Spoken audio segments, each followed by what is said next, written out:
अथाष्ट षष्ठीतमो अध्याय। कौरवों पर बलराम जी का कोप और सांब का विवाह। श्री शुक उवाच।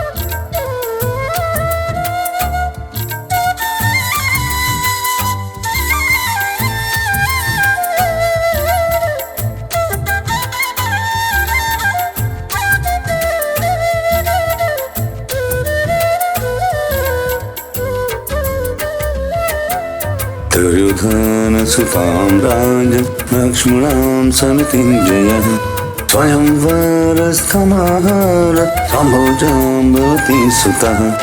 श्री सुखदेव जी कहते हैं, परीक्षित, जामवंती नंदन साम अकेले ही बहुत बड़े बड़े वीरों पर विजय प्राप्त करने वाले थे। वे स्वयंवर में स्थित दुर्योधन की कन्या लक्ष्मण को हर लाए।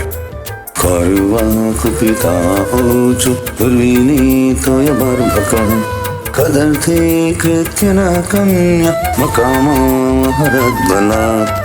इससे कौरवों को बड़ा क्रोध हुआ और वे बोले, यह बालक बहुत ढीठ है, देखो तो सही, इसने हम लोगों को नीचा दिखाकर बलपूर्वक हमारी कन्या का अपहरण कर लिया। वह तो इसे चाहती भी न थी। पत्नीते मां त्वविनीतं किंकरेषन्ति वृष्णयः यस्मत्प्रसादोपचेतं ततं नो पुञ्जति महीम्।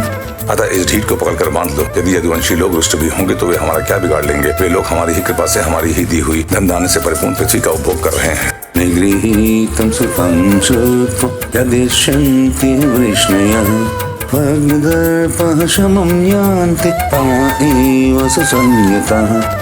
यदि वे लोग अपने इस लड़के के बंदी होने का समाचार सुनकर यहाँ आएंगे तो हम लोग उसका सारा घमंड चूर चूर कर देंगे और उन लोगों के मिजाज वैसे ही ठंडे हो जाएंगे जैसे संयमी पुरुष के द्वारा प्राणायाम आदि उपाय से वश में ही हुई इंद्रियां। यदि कर्णशलोर यज्ञकेतुं सुयोधनः साम्बुमारे वीरभद्र पुरुरे धर्मोदितः। ऐसा विचार करके कर्णशल, भूरिश्रवा, यज्ञ केतु और दुर्योधन आदि वीरों ने कुरुवंश के बड़े बड़े बूढ़ों की अनुमति ली और सांब को पकड़ लेने की तैयारी की। दृष्ट्वानुधावतः साम्ब धार्तराष्ट्रमारथं प्रगृह्य रुचिरं चापं असौ सिंह इव कलः। जब महारथी सांब ने देखा कि धृतराष्ट्र के पुत्र मेरा पीछा कर रहे हैं, तब वे एक सुंदर धनुष चढ़ाकर सिंह के समान अकेले ही रणभूमि में डट गए।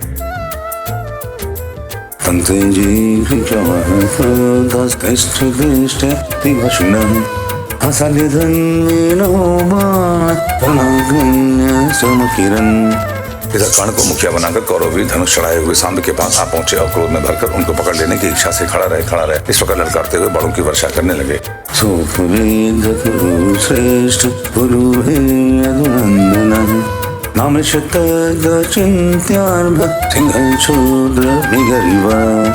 परीक्षित, यदुनंदन सांब अचिंत्य ऐश्वर्यशाली भगवान श्री कृष्ण के पुत्र थे। कौरवों के हाथ से वे उन पर चढ़ गए जैसे सिंह दुष्चारिणों का पराक्रम देखकर चढ़ जाता है। विस्फुच रुचिरं चापं सर्वान्भिर्व्यधसायकं कर्णादीन् षड्रथान् वीरान् स्तवद्भिर्युगपत्पृथक्। सांब ने अपने सुंदर धनुष का टंकार करके कर्ण आदि 6 वीरों पर, जो अलग अलग 6 रथों पर सवार थे, 6 बाणों से एक साथ अलग अलग प्रहार किया। चतुर्भिश्चतुरो वाह निकैकेन च सारथीन् प्रधीनश्च महेश्वासांस्तस्य तत्ते व्यपूजयन्। उनमें से 4 बाण उनके 4 घोड़ों पर, एक उनके सारथियों पर और एक उन महान धनुषधारी रथी वीरों पर छोड़ा। सांब के इस अद्भुत हस्तलाघव को देखकर विपक्षी वीर भी मुक्त कंठ से उनकी प्रशंसा करने लगे। तन्तु ते विरतं चतुरश्चतुरो हयान् एकस्तु सारथुञ्जग्ने क्षिक्षेदान्यतरसनम्। इसके बाद उन 6 वीरों ने एक साथ मिलकर सांब को रथहीन कर दिया। 4 वीरों ने एक बाण से उनके 4 घोड़ों को मार डाला। एक ने सारथी को और एक ने सांब का धनुष काट डाला।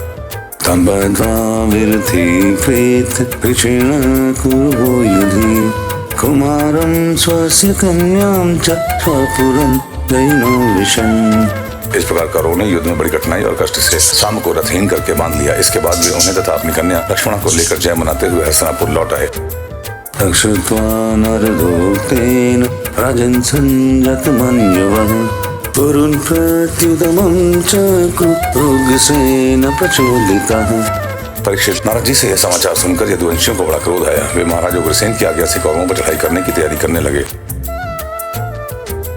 सान्त्वयित्वा तु तं राम सन्निधान् दृष्टिपुङ्गवान् नक्षत्कुरुणविश्वेनं कलिमलापः जगामहास्तिनपुरं रत्नदेत्य वर्चसा ब्रह्माण कुलवृद्धश्च वृतश्चन्द्र इवाग्रहे। बलराम जी कलह प्रधान कलयुग के सारे पाप ताप को मिटाने वाले हैं। उन्होंने कुरुवंशियों और यदुवंशियों के लड़ाई झगड़े को ठीक न समझा। यद्यपि यदुवंशी अपनी तैयारी पूरी कर चुके थे, फिर भी उन्होंने उन्हें शांत कर दिया और स्वयं सूर्य के समान तेजस्वी रथ पर सवार होकर हस्तिनापुर गए। उनके साथ कुछ ब्राह्मण और यदुवंश के बड़े बूढ़े भी गए। उनके बीच में बलराम जी की ऐसी शोभा हो रही थी मानो चंद्रमा ग्रहों से घिरे हुए हों। गत्वा कर्जाफयं राम वायुपवनमास्थितः उद्धवं प्रेषयामास धृतराष्ट्रं बुभुत्सया। हस्तिनापुर पहुंचकर बलराम जी नगर के बाहर एक उपवन में ठहर गए और कौरव लोग क्या करना चाहते हैं इस बात का पता लगाने के लिए उन्होंने उद्धव जी को धृतराष्ट्र के पास भेजा। सुभिवन्द्यम्बिकापुत्रं भीष्मं द्रोणं च वात्मिकं दुर्योधनं च विधिव राममागतमब्रवीत्। उद्धव जी ने कौरवों की सभा में जाकर धृतराष्ट्र, भीष्म पितामह, द्रोणाचार्य, बालिक और दुर्योधन की विधि पूर्वक अभ्यर्थना वंदना की और निवेदन किया कि बलराम जी पधारे हैं। तेति प्रीतास्त्रमाकन्य प्राप्तं रामं सहितमं तमर्चयित्वाभियाय सर्वे मङ्गलपाणयः। अपने परम हितैषी और प्रियतम बलराम जी का आगमन सुनकर कौरवों की प्रसन्नता की सीमा न रही। वे उद्धव जी का विधि पूर्वक सत्कार करके अपने हाथों में मांगलिक सामग्री लेकर बलराम जी की आगवानी करने चले। तं संगम्य यथा न्यायं रामस्य च नैवेद्यं तेषां ये तत्प्रभावज्ञा प्रणेमुः शिरसा बलम्। फिर अपनी अपनी अवस्था और संबंध के अनुसार सब लोग बलराम जी से मिले और उनके सत्कार के लिए उन्हें गौ अर्पण की और अर्घ्य प्रदान किया। उनमें से जो लोग भगवान बलराम जी का प्रभाव जानते थे उन्होंने सिर झुकाकर उन्हें प्रणाम किया। बन्धुं कुशलिनः श्रुत्वा पृष्ट्वा शिवमनामयम् परस्परमातो राम बभाषे विप्लववचः। तदंतर उन लोगों ने परस्पर एक दूसरे का कुशल मंगल पूछा और यह सुनकर कि सब भाई बंधु सकुशल हैं, बलराम जी ने बड़ी धीरता और गंभीरता के साथ यह बात कही। उग्रसेन क्षितिशेषु यत् आज्ञापय प्रभु तद्व्यग्रधिया श्रुत्वा ऊर्ध्वम् अविलम्बितम्। सर्वसमर्थ राजा धीराज महाराज उग्रसेन ने तुम लोगों को एक आज्ञा दी थी, उसे तुम लोग एकाग्रता और सावधानी के साथ सुनो और अविलंब उसका पालन करो। यद्यूयं बहवस्वेकं हित्वा धर्मेण धार्मिकम् अभग्निकात् तन्मेषि बन्धूनामैकितां यया। उग्रसेन जी ने कहा है, हम जानते हैं कि तुम लोगों ने कईयों ने मिलकर अधर्म से अकेले धर्मात्मा सांब को हरा दिया और बंदी कर लिया है। यह सब हम इसलिए सह लेते हैं कि हम संबंधियों में परस्पर फूट न पड़े, एकता बनी रहे। वीर शौर्य बलोन्नतमात्मशक्ति समं वचः पूर्व बल देवस्य निशम्योचु प्रकोपितः। परीक्षित, बलराम जी की वाणी वीरता, शूरता तथा बल पौरुष के उत्कर्ष से परिपूर्ण और उनकी शक्तियों के अनुरूप थी। यह बात सुनकर कुरुवंशी क्रोध से तिलमिला उठे। वे कहने लगे, अहो महक्षेत्रमिदं कालगत्या तुरतया आरुक्षत्युपानद्वमुकुटसेवितम्। अहो, यह तो बड़े आश्चर्य की बात है। सचमुच काल की चाल तो कोई टाल नहीं सकता। तभी तो आज पैरों की ज्योति उस सिर पर चढ़ना चाहती है जो श्रेष्ठ मुकुट से सुशोभित है। एतयोनेन संबद्ध सहशय्यासनाशनः विष्णुयस्तुल्यतानीत अस्मदत्तनिपासनः। इन यदुवंशियों के साथ किसी प्रकार हम लोगों ने विवाह संबंध कर लिया। ये हमारे साथ सोने, बैठने और एक पंक्ति में खाने लगे। हम लोगों ने ही इन्हें राज सिंहासन देकर राजा बनाया और अपने बराबर बना लिया। चाम्रव्यजने शङ्खमातुपत्रं च पाण्डुरम् किरीटमासनं शय्यां भुजन्त्यस्मदपेक्षया। ये यदुवंशी चमर, पंखा, शंख, श्वेत छत्र, मुकुट, राज सिंहासन और राजोचित शैया का उपयोग उपभोग इसलिए कर रहे हैं कि हमने जानबूझकर इस विषय में उपेक्षा कर रखी है। अलन्यधूनां नरदेव लाक्षण दातुं प्रतिपः नमीवामृतम्। किस्मत प्रसादो भजिता हि यादवा आज्ञापयन्त्याद्य गतित पावत। बस बस अब हो गया। यदुवंशियों के पास अब राजचिन्ह रहने की आवश्यकता नहीं, उन्हें उनसे छीन लेना चाहिए। जैसे सांप को दूध पिलाना पिलाने वालों के लिए ही घातक है, वैसे ही हमारे दिए हुए राजचिन्हों को लेकर ये यदुवंशी हमसे ही विपरीत हो रहे हैं। देखो तो भला, हमारे ही कृपा प्रसाद से तो इनकी बढ़ती हुई और ये निर्लज होकर हम ही पर हुक्म चलाने लगे हैं। शोक है, शोक है। कर्तुमिन्द्रोऽपिकुरोध भीष्म द्रोण अर्जुनादिभिः अदत्तमावरुन्धीत सिंहस्तनिवोर्णः। जैसे सिंह का ग्रास कभी भेड़ा नहीं छीन सकता, वैसे ही यदि भीष्म, द्रोण, अर्जुन आदि कौरव वीर जानबूझ कर न छोड़ दें, न दे दें, तो स्वयं देवराज इंद्र भी किसी वस्तु का उपभोग कैसे कर सकते हैं। श्री शुकवाच। जन्म बंधु श्रेयोन्नत मदस्य भरतर्षभ आचार्य रामं दुर्वाच्य वसभ्य पुरमाविशन्। श्री सुखदेव जी कहते हैं, परीक्षित, कुरुवंशी अपनी कुलीनता, बांधवों, परिवार वालों के बल और धन संपत्ति के घमंड में चूर हो रहे थे। उन्होंने साधारण शिष्टाचार की भी परवाह नहीं की और वे भगवान बलराम जी को इस प्रकार दुर्वचन कहकर हस्तिनापुर लौट आए।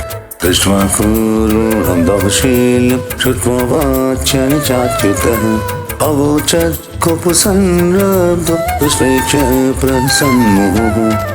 बलराम जी ने कौरवों की दुष्टता, अशिष्टता देखी और उनके दुर्वचन भी सुने। अब उनका चेहरा क्रोध से तमतमा उठा। उस समय उनकी ओर देखा तक नहीं जाता था। वे बार बार जोर जोर से हंसकर कहने लगे, नूननामधूनध शान्तिं नेक्षन्ति साधुवः तेषां हि प्रशुनो दण्ड पशूनां लघुडो यथा। सच है, जिन दुष्टों को अपनी कुलीनता, बल, पौरुष और धन का घमंड हो जाता है, वे शांति नहीं चाहते। उनको दमन करने का, रास्ते पर लाने का उपाय समझाना बुझाना नहीं, बल्कि दंड देना है। ठीक वैसे ही जैसे पशुओं को ठीक करने के लिए डंडे का प्रयोग आवश्यक होता है। अहुयदूं सुसंरब्धं कृष्णं च कुपितं शनैः सान्त्वयित्वा हमेतेषां शौनिक्षन्निहागतः। भला देखो तो सही, सारे यदुवंशी और श्री कृष्ण भी क्रोध से भरकर लड़ाई के लिए तैयार हो रहे हैं। मैं उन्हें शनै शनै समझा बुझाकर इन लोगों को शांत करने के लिए, सुलह करने के लिए यहाँ आया। त्रयीमे मन्दमतये कलहाभिरुता खलः तमाम वाग्यायमोर्भाषणानि नो ब्रुवन्। फिर भी ये मूर्ख ऐसी दुष्टता कर रहे हैं। इन्हें शांति प्यारी नहीं, कलह प्यारी है। ये इतने घमंडी हो रहे हैं कि बार बार मेरा तिरस्कार करके गालियां बक रहे हैं। नौग्रसेन किल भोज वैष्ण्यन्धकेश्वरः शक्रादयो लोकपाल देशानुवर्तिनः। ठीक है भाई, ठीक है। पृथ्वी के राजाओं की तो बात ही क्या, त्रिलोकी के स्वामी इंद्र आदि लोकपाल जिनकी आज्ञा का पालन करते हैं, वे उग्रसेन राजाधिराज नहीं हैं। वे तो केवल भोज, विष्णु और अंधक वंशी यादवों के ही स्वामी हैं। धर्माक्रम्यते येन पारिजातमलङ्कृतः अनिय भुज्यते सोऽसौ न किल दासनगणः। क्यों? जो सुधर्मा सभा को अधिकार में करके उसमें विराजते हैं और जो देवताओं के वृक्ष पारिजात को उखाड़ कर ले आते और उसका उपभोग करते हैं, वे भगवान श्री कृष्ण भी राज सिंहासन के अधिकारी नहीं है। अच्छी बात है। यस्य पादयुगं साक्षात् किलेश्वरी स नर्हति किल श्रीशो हरदेव परीक्षदाम्। सारे जगत की स्वामिनी भगवती लक्ष्मी स्वयं जिनके चरण कमलों की उपासना करती है, वे लक्ष्मीपति भगवान श्री कृष्ण चंद्र, छत्र, चंवर आदि राजोचित सामग्रियों को नहीं रख सकते। यशंघ्रि पंकजरजो हिलेलोपाने मौल्युक्तमर्धितमो भासिरतीर्थं ब्रह्मव्यवोहमपि यस्य कलाकलायः श्रीश्चोद्वहेमचिर मसीन्द्री फसनं क्व। ठीक है भाई, जिनके चरण कमलों की धूल संत पुरुषों के द्वारा सेवित गंगा आदि तीर्थों को भी तीर्थ बनाने वाली है। सारे लोकपाल अपने अपने श्रेष्ठ मुकुट पर जिनके चरण कमलों की धूल धारण करते हैं, ब्रह्मा शंकर में और लक्ष्मी जी जिनकी कला की भी कला है और जिनके चरणों की धूल सदा सर्वदा धारण करते हैं, उन भगवान श्री कृष्ण के लिए भला राज सिंहासन कहाँ रखा है। भुञ्जते पूर्वभेदतं भूखण्डं विष्णुया किल उपनः किल वाया स्वयं तु पूर्वशिरः। बेचारे यदुवंशी तो कौरवों का दिया हुआ पृथ्वी का एक टुकड़ा भोगते हैं। क्या खूब हम लोग जूती हैं और ये कुरुवंशी स्वयं शेर हैं। अहो ऐश्वर्यमतानं मतनमेव मानिनाम् असम्बद्धगिरोरुक्ष करसहितं शासिताम्। ये लोग ऐश्वर्य से उन्मत्त घमंडी कौरव पागल सरीखे हो रहे हैं, जिसकी एक एक बात कटुता से भरी और बेसिर पैर की है। मेरे जैसा पुरुष जो इनका शासन कर सकता है, इन्हें दंड देकर इनके होश ठिकाने ला सकता है, भला इनकी बातों को कैसे सहन कर सकता है।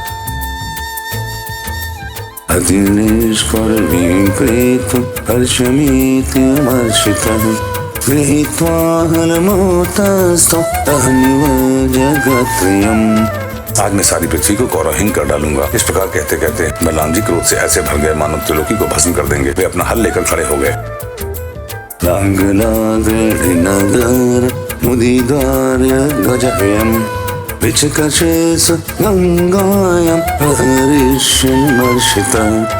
उन्होंने उसकी नोक से बार बार चोट करके हस्तिनापुर को उखाड़ दिया और उसे डुबाने के लिए बड़े क्रोध से गंगा जी की ओर खींचने लगे। जलयनमिवागूर्णं गंगायां नगरं ततः आकृष्यमाणमालोक्य पौलुवाजत संभ्रमः। हल से खींचने पर हस्तिनापुर इस प्रकार कांपने लगा मानो जल में कोई नाव डगमगा रही हो। जब कौरवों ने देखा कि हमारा नगर तो गंगा जी में गिर रहा है, तब वे घबरा उठे। तमेव शरणं जग्मस कौटुम्बजीजीविषवः सलक्ष्मणं पुरस्कृत्य अम्बं प्राञ्जलया प्रभुम्। फिर उन लोगों ने लक्ष्मण के साथ सांब को आगे किया और अपने प्राणों की रक्षा के लिए कुटुंब के साथ हाथ जोड़कर सर्वशक्तिमान उन्हीं भगवान बलराम जी की शरण में गए।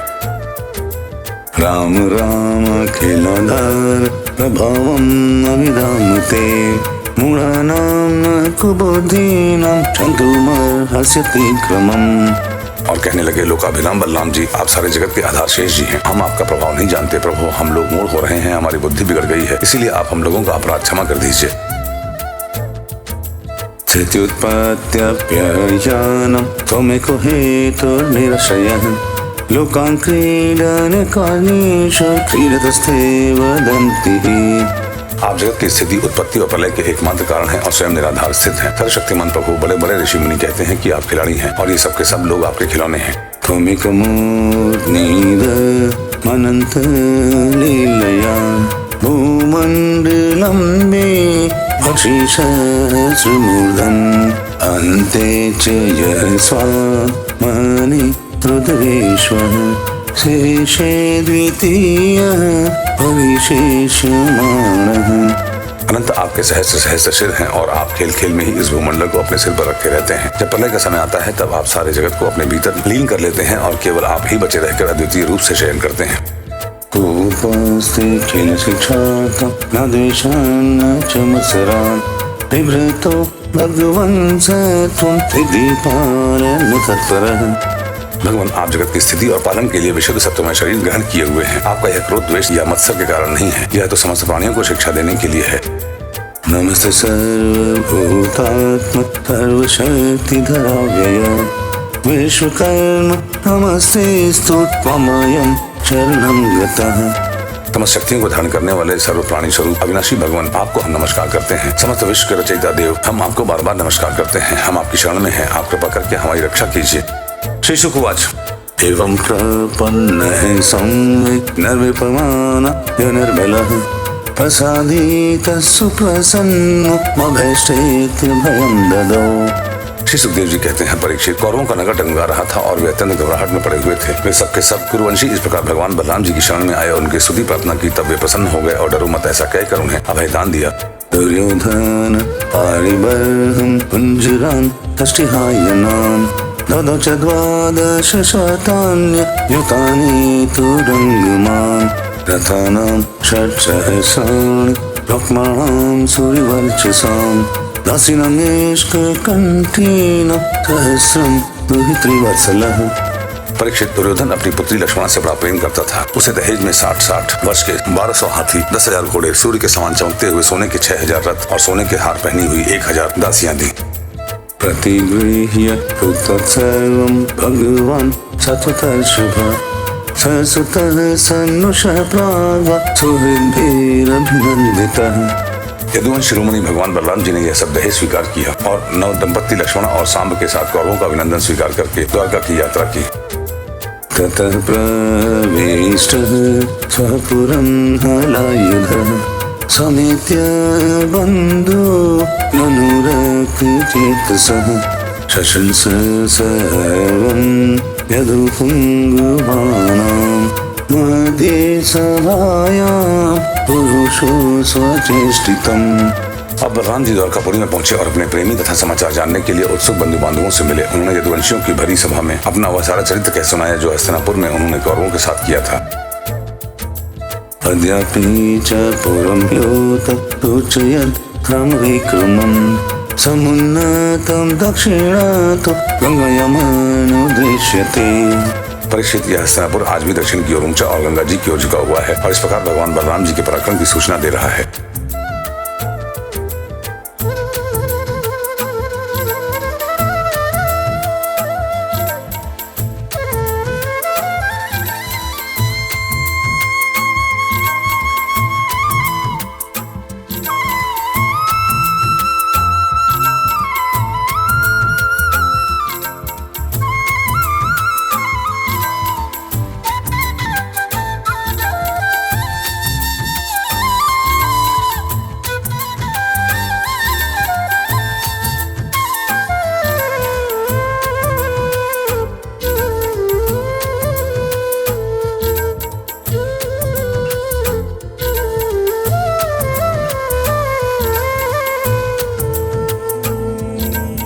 इति श्रीमद्भागवते महापुराणे पारमहंस्यां संहितायां दशम स्कंधे उत्तरार्धे हस्तिनपुर कर्षण रूप संकर्षण विजयो नामाष्ट षष्टि तमो अध्याय।